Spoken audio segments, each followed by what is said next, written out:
Well, the former wrestler Tyler Mane, known for his role in the X-Men franchise, has been diagnosed with breast cancer, and he is urging other men to get checked.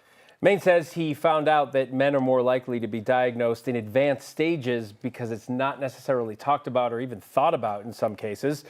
So he wants to spread the word. Joining us to do just that is 9 News medical expert Dr. Payal Kohli.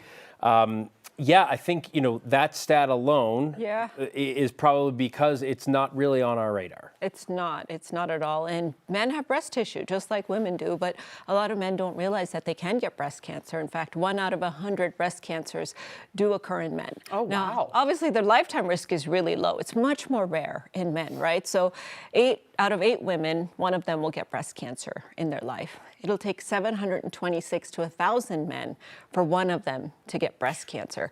But when it happens, guys, it's really, really scary because it usually gets diagnosed in a much more advanced stage, partially because of that lack of awareness, and people don't realize that men can get this type of cancer.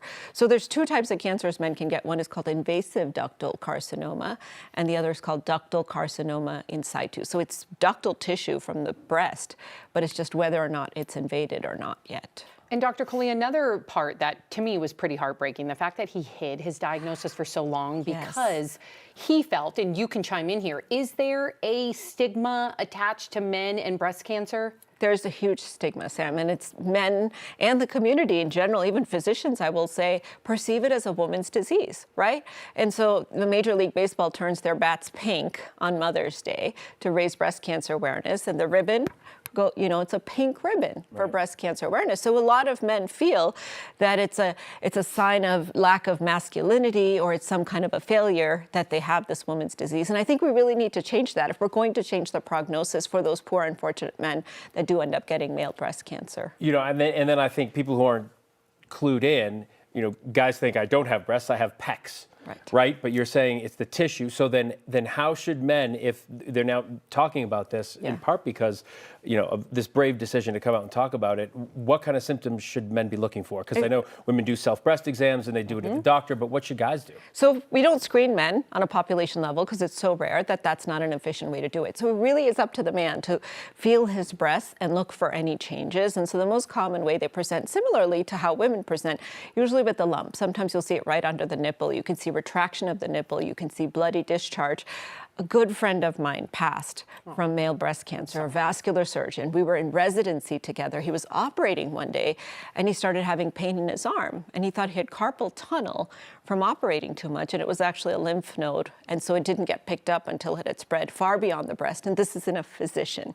So I really want to empower men to not be ashamed and to use this really as a way to open up the stage for this discussion, remove that cloak of shame, start to feel their breast tissue so they know what normal feels like, and that way if it starts to feel abnormal, the skin changes, they're very quick to get it checked out. Very important information, Dr. Kohli. What about the prognosis? Also, who is most at risk? Is there an age thing? Is it race? Yeah, so Black people are at higher risk.